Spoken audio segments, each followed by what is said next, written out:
ho letto il libro e mi dico, sottolineo le cose che mi restano dentro.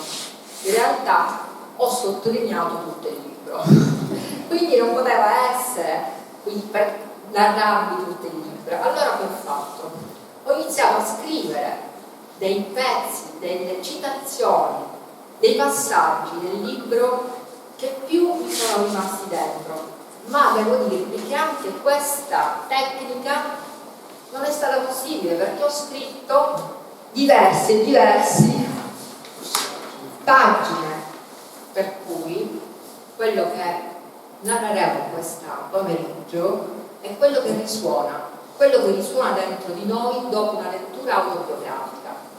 Quello che risuona dentro di noi è fondamentale, perché un'autobiografia ha il coraggio in sé di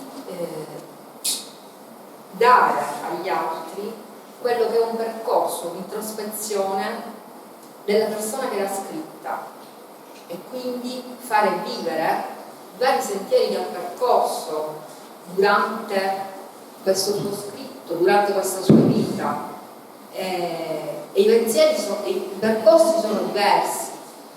Questi percorsi ci portano in posti dove si sente un grido, dove si sente un dolore, dove si sente la separazione.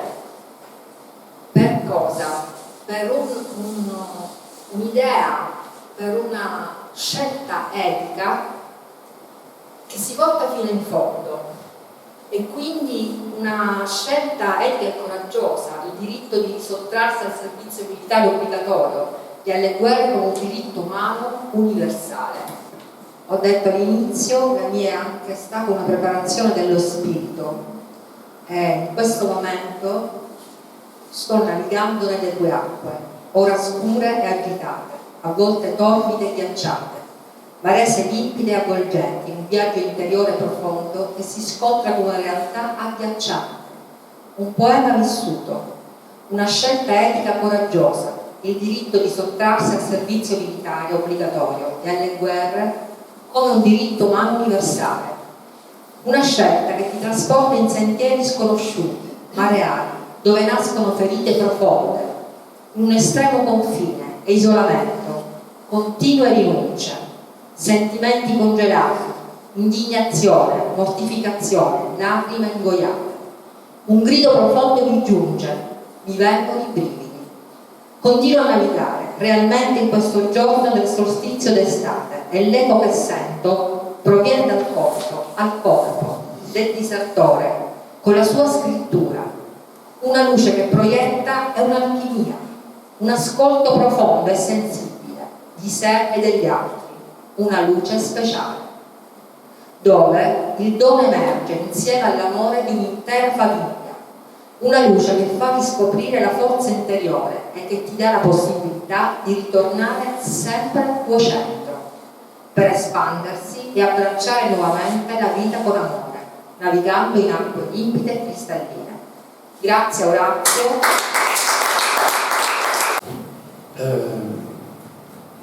Questo libro mi ha preso davvero, mi ha preso. Naturalmente mi ha preso perché parlava anche di me, perché questo libro parla di me, ma parla anche di Francesca, parla di tutti quanti noi, perché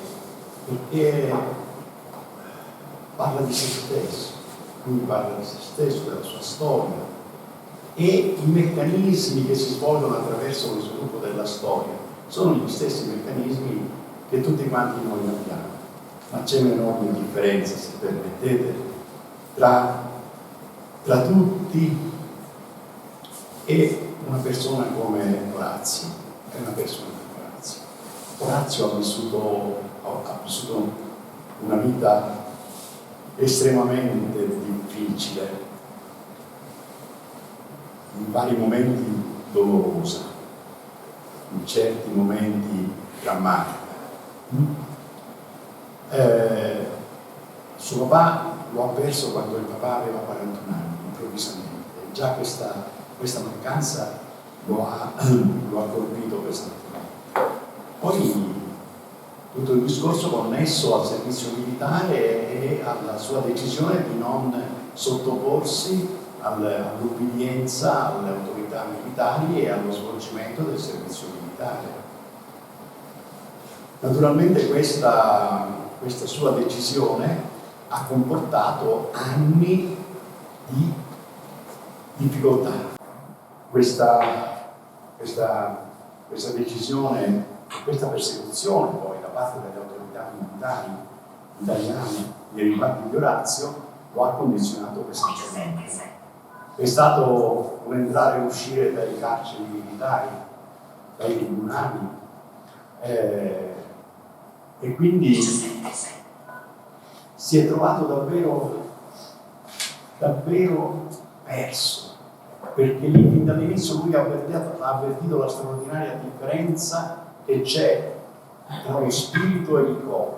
Lo spirito è estremamente fragile che doveva tenere conto del corpo, e abbiamo questo spirito, questa fragilità che attraversa il suo corpo, che cammina dentro il corpo e svolge una lotta vera e propria, no? Un corpo a corpo che non è quello che si svolge di solito in trincea, ma è quello che si svolge dentro di lui, e che si svolge anche dentro di noi. Però l'eccezionalità, la particolarità, la pesantezza, la durezza, la lunghezza, l'intensità di questo scontro tra Orazio e le autorità militari, giudiziarie, no? Per quella che era la sua decisione, che era un dissenso rispetto alla guerra, rispetto ai militari, rispetto alla logica disgraziata e perversa che attraversa il nostro mondo, no? E si parla di globalità economica, però a monte della globalità economica addirittura c'è questa globalità militare, questa degenerazione mentale che è quella che assegna all'esercizio delle armi, no, il controllo del pianeta. Questa esperienza che Orazio ha fatto contro questa globalità militare, contro queste autorità militari, naturalmente lo ha colpito profondamente, e lui è entrato in un gioco, io lo chiamo un gioco, ma è una tragedia nella quale si svolgevano quotidianamente le lotte tra come ci si trova e come si vorrebbe essere, tra quello che si fa e quello che si vorrebbe fare, tra quello che si desidera e quello che viene negato, tra quello che si auspica naturalmente per se stesso in prima istanza e quello che invece non si realizza. È la cosa bella, la cosa che va crescendo dentro Orazio anno dopo anno di questi 8 anni di difficoltà pazzesca, è che Orazio, no, esprime un dissenso che è certamente poetico e che poi alla fine si risolve in una persona matura, nell'uomo autobiografico, no? Mentre succede tutto questo, il dissenso poetico, il passaggio dal ragazzo renitente all'uomo autobiografico, ecco, questo passaggio ce lo insegna, ce lo propone, amici miei, ce lo propone, e questa è la grandezza di questo libro, che è un messaggio di umanità, di spiritualità, di miglioramento del nostro essere, Lui utilizza tante immagini, tante figure. Io brevemente, poi Francesca per favore mi interrompi quando ritieni che io, perché c'è tante cose da dire su questo libro, no? Lui utilizza, ho recuperato alcune figure, la figura di Luis è un amico, no? Con il quale Orazio aveva intrattenuto tante comunicazioni, tante cose. Alla fine di questa comunicazione Orazio si spara una parola che è estremamente significativa. È una parola semplice, quotidiana, che usiamo spesso, ma che esprimiamo così con superficialità. È invece una parola che dovremmo utilizzare meditandoci sopra, e la parola è sorriso. sorriso, sorriso. Io adesso non ci vedo più. Una volta quando ci vedevo, naturalmente fino a qualche anno fa, mi accorgevo, no, delle persone che incontravo che mi sorridevano. E la cosa è una cosa bellissima quando tu vedi una persona che ti incontra, che ti vede e ti sorride. Il sorriso come saluto, il sorriso come carta d'identità che si presenta al nostro interlocutore, il sorriso che è la strada per intraprendere degli itinerari sicuramente più importanti, che sono quelli dell'affetto, dell'amicizia, della condivisione, della fraternità, eccetera, eccetera, eccetera, in un crescendo che ti induce a pensarci sopra e a scriverci sopra. Questo è l'ultimo livello, no? dell'itinerario proposto da Orazio, l'ultimo livello, quello della scrittura autobiografica.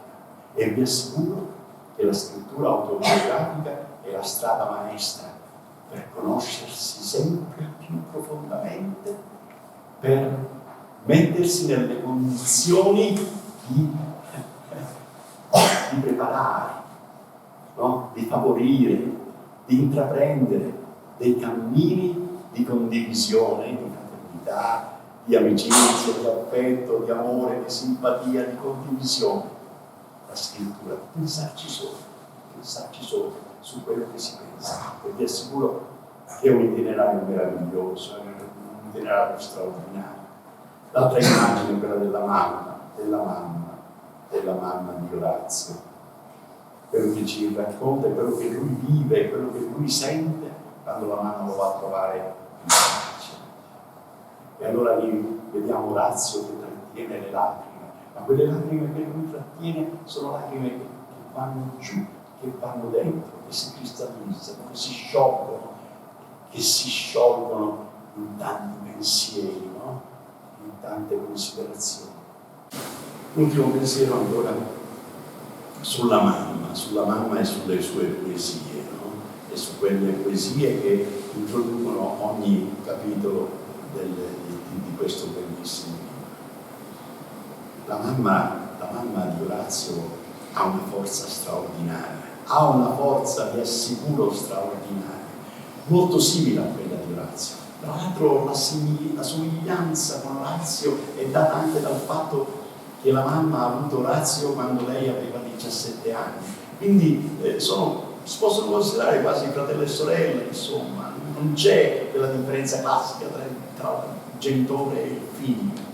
E allora la mamma, usando un linguaggio certamente diverso da quello di Orazio, dice esattamente le stesse cose, usando dei termini che si addicono di più a una donna. C'è una parola che conclude il libro, che lei ripete e riporta spesso, che la parola è sussurro. Il sussurro è una cosa detta sottovoce, quasi in silenzio, ma che ha una forza incredibile, altro che volume, altro che canzone o parole dette, a tutto volume. Il sussurro è un'espressione vocale molto leggera, quasi non si sente, ma se si sente ha una forza straordinaria. Elio naturalmente non può leggere perché non ci vede, no? Però posso sicuramente esprimere la mia ammirazione davvero per questa donna, per le poesie che ha scritto e per quell'immagine, per quell'animaletto che in qualche modo le rappresenta tutte quante, no? Il ramarro, che osserva con gli occhi sbarraiati aperti tanti, no? Quello che c'è intorno e che sicuramente ne tiene conto, interiorizza quello che vede, osserva il ramarro, osserva e interiorizza tutto quello che vede e gli serve naturalmente per andare avanti, per vivere, scappa dal pericolo, si nasconde, poi ritorna, eccetera, eccetera, eccetera. E allora Allora va bene così. Il riferimento a Ramago mi fa ricordare il riferimento che Orazio fa ad altri animali, no? Mi ricordo quella riga dove scrive quella che è la sua condizione, quella che è la condizione di tutti quanti noi, se si vuole. Lui parla di una tartaruga che è messa sotto sopra, no? Con le gambe all'aria e che non riesce naturalmente poi a camminare e a seguire quello che vuole fare. E così come l'orsetto, no? Che non può fare altro che rimanere solo per i fatti suoi. Il pinguino, che l'unica cosa che può fare è quella di guardare intorno, di osservare intorno, ma niente, non c'è niente da fare. Poi l'aragosta che è soffocata nel fondo del mare e non riesce naturalmente a fare più di tanto. L'unico animaletto che si salva è la farfalla, no? La farfalla che vola libera. Di tutti questi animali la farfalla è quella più debole, quella più fragile, quella più così, però questo dono, no? Di volare, di guardare dall'alto un po' tutto quanto. È molto bello questo riferimento agli animali e l'immagine che ne consegue e i pensieri che ne conseguono. Davvero un bel libro, Orazio, complimenti. Davvero questo è un libro che deve essere preso, che deve essere diffuso, che deve essere davvero letto e riletto, perché io, bella madre, lo sono letto 3 o 4 volte, diverse pagine l'ho letto diverse volte. Grazie. Grazie. Devo ringraziarvi tutte e tutti per essere qui presenti questa sera. Alcuni di voi conoscono in parte la mia storia, altri la conosceranno stasera o se avranno la possibilità anche di leggere il libro, approfondiranno questo mio percorso antimilitarista che iniziò a fine anni 70 e poi dai primi anni 80 fino a quasi la conclusione degli anni 80 sono stato assoggettato perché disertore e perché già militare e volendomi rifiutare di prestare il mio servizio militare sono stato assoggettato al rischio di essere sempre processato, incarcerato, come è avvenuto diverse volte, e soltanto alla fine degli anni 80 sono stato poi infine riformato, ma questo non ha chiuso questa epoca di problemi con la giustizia militare e con tutte le conseguenze che ne sono derivate anche per potermi reinserire nuovamente in una vita civile. Io vi sono grato e sono veramente commosso di vedervi qui questa sera perché, come voi immaginate, quando inizia gli anni 80 ho disertato. Io sono partito a fare il militare, ma avevo già in mente di lasciare l'Italia, ero giovanissimo, nella copertina voi troverete una mia foto in un passaporto che avevo fatto già ancora non avevo quasi 18 anni. Avevo fatto questo passaporto pensando già di rifiutarmi di partire, poi come ha detto Elio, mio padre è deceduto giovanissimo e mi sono arreso alla voce della ragione, evitare dei problemi a mia madre, alla mia famiglia, e sono partito.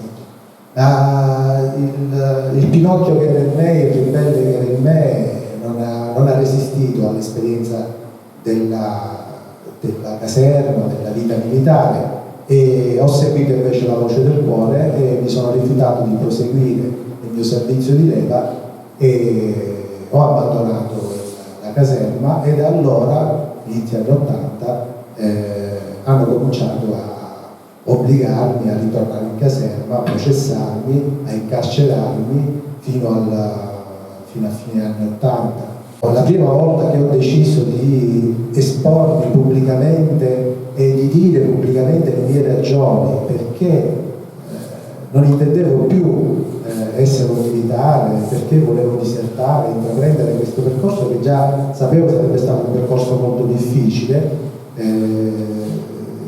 parlando di questa manifestazione che avvenne qui a Catania inizio anni 80 presso l'ex cinema Mirone.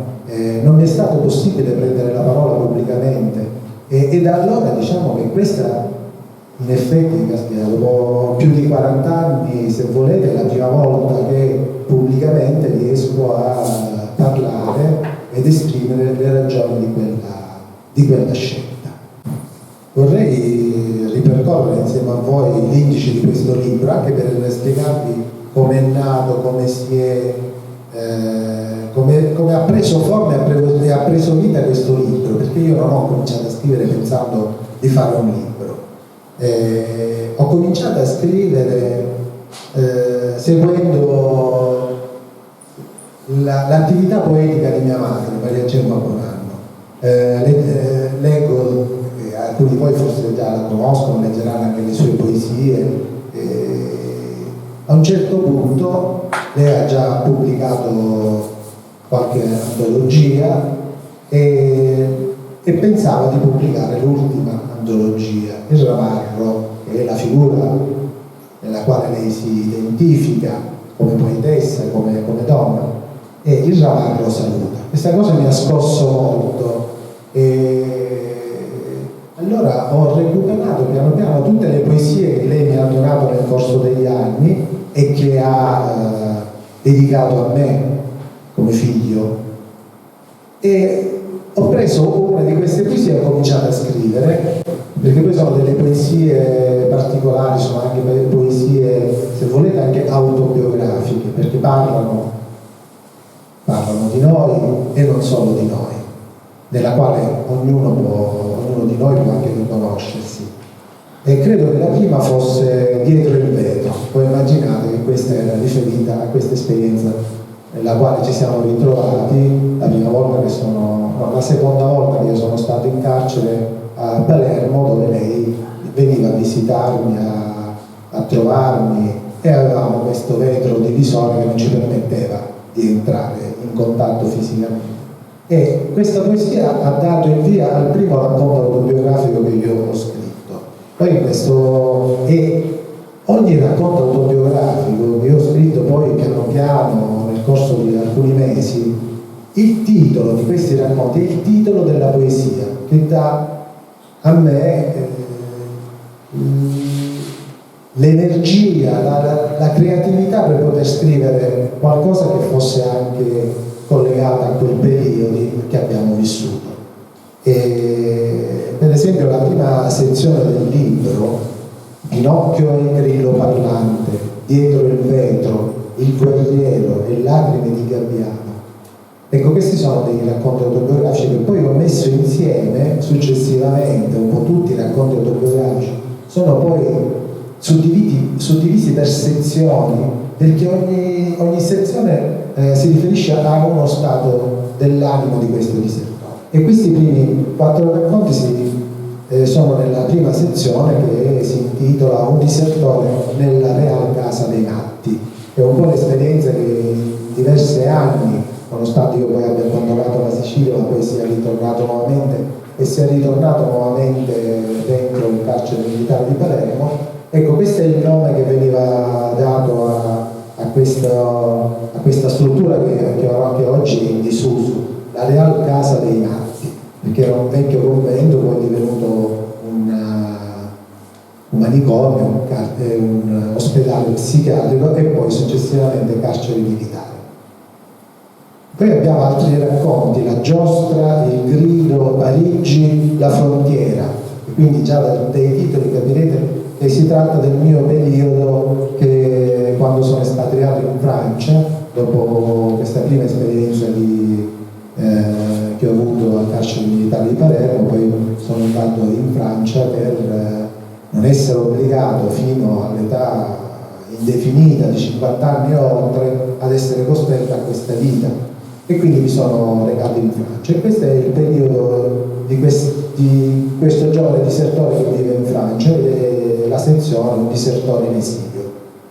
Poi abbiamo altri 4 racconti autobiografici: Il funambolo, Lo scudo di Achille, La libertà eternamente. E qui L'altro stato d'animo di cui volevo parlare a chi leggerà questo libro è quello della nemesi di un disertore.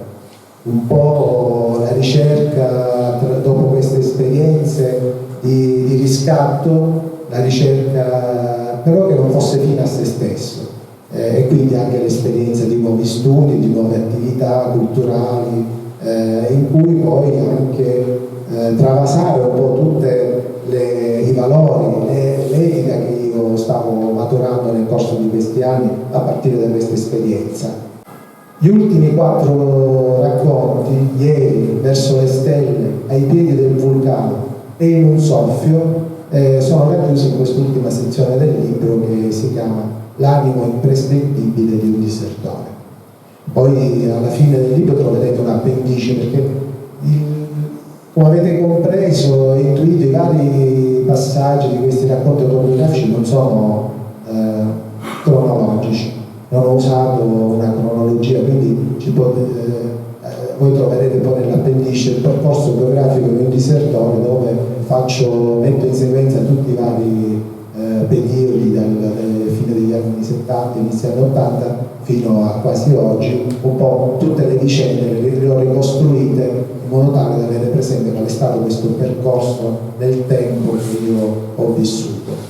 E ci tengo anche a citare la prefazione che introduce questo libro, che è intitolato Memorandum all'umanità, di Martin Guevara Duarte, e vorrei leggervi un passaggio di questa sua prefazione che attenziona il discorso dei valori di questo libro. Riassumendo, il libro è più che un resoconto di avventure, fatiche, gioie e dolori vissuti come un poema epico omerico o come una tragedia shakespeariana. È in balia della qualità, delle esperienze e della conoscenza empirica delle situazioni limite vissute da un disertore dal servizio militare è un richiamo, un memorandum all'umanità, attraverso un appello testimoniale dei valori più importanti della vita, delle ragioni che danno senso allo sforzo e al sacrificio, anche quando il dubbio, perenne, eterno e benedetto, minaccia talvolta di disintegrare il forziere delle convinzioni. È un libro che restituisce la parola a questo giovane disertore e vorrei dedicarlo a tutte le madri. Questo libro l'ho dedicato, come immaginate, a mia madre, ma ve lo vorrei dedicare a tutte le madri e vorrei completare questo breve excursus dell'indice, anche per farvi capire come si è andato strutturando nel tempo, ma sto parlando veramente di pochi mesi. È una scrittura che mi ha preso, mi ha preso totalmente. Io ogni capitolo, ancora non erano dei veri e propri capitoli, non li pensavo come dei capitoli, ma ad ogni poesia scrivevo un racconto, poi lo condividevamo con la mia famiglia, con mia madre, mio fratello, mia sorella, e piano piano ha assunto la forma di un possibile libro, e questo libro è diventato un libro dopo che è scoppiata questa ultima guerra in Ucraina. Io ho scritto nel penultimo capitolo, Ai piedi del vulcano, questo passaggio che ci tengo a leggere. Non si deve lasciare ai piedi dell'Etna per ascoltare e scoprire se stessi e gli altri, per pensare poeticamente la lingua dell'incontro e del dialogo, per essere solidari e partecipi di singole storie di vita che compongono la nostra umanità. Educare e immaginare la comprensione per la condizione umana, incoraggiare un'etica della reciprocità e dell'incontro, riconoscersi in una nuova presenza poetica a se stessi e al mondo, è un argine contro lo straripare dei sentimenti di inadeguatezza, alimentati da profonde ansie e incertezze che non fanno altro che riaccendere e rinvigorire egoismi e valori securitari, l'indifferenza e l'essere indifferenti rispetto all'altro da sé. Nel pianto delle madri risiede il senso del nostro rapporto al mondo, il senso del tutto e della vita, il senso della nostra impotenza di fronte alla nostra comune condizione mortale e all'inestinguibile violenza del mondo. Nel pianto delle madri si alimenta la speranza di un legame etico con il mondo, con i valori umani benefici per la nostra umanità. Nel pianto delle madri dei desaparecidos, dei figli assassinati e arrestati dai regimi militari cileno e argentino, torturati e scaraventati da un aereo nell'oceano. Nel pianto delle madri ebree, musulmane e cattoliche, dei figli straziati da un conflitto infinito tra i muri della paura che dividono Israele e la Palestina. Nel pianto delle madri dei figli massacrati e arrestati dai militari cinesi nella piazza di Tiananmen, nella sanguinosa repressione delle manifestazioni di protesta dei cittadini. Nel pianto delle madri e dei figli ritrovati cadaveri o dispersi, sequestrati dalla gendarmeria turca e vittime della repressione politica. Nel pianto delle madri per i figli morti o scomparsi, partiti per delle esercitazioni militari e diventati carne da cannone nell'invasione russa in Ucraina. Nel pianto delle madri ucraine per i figli vittime dei bombardamenti russi su civili inermi. Ho ammirato mia madre piangere, trascinato via in catene per tutto il pianto trattenuto e mai versato. Ho ammirato mia madre piangere dietro il vetro di un parlatorio di un carcere, di un pianto singolare, come gli eventi vissuti. Ho ammirato mia madre piangere costretta alle spade, di un pianto sommesso che sovrasta ogni altra cosa. Ho ammirato il pianto delle madri di disertori ignoti, anonimi, da un furgone per il trasporto dei detenuti, con gli occhi asciutti dal pianto della speranza che desidera far cessare la sofferenza per tutti gli esseri viventi e sensibili. In questo pianto risiede un sentimento inatteso, profondo e penetrante, un sentimento amorevole per tutti i prigionieri e gli esuli, per i figli caduti in guerra, per i figli scomparsi per sempre.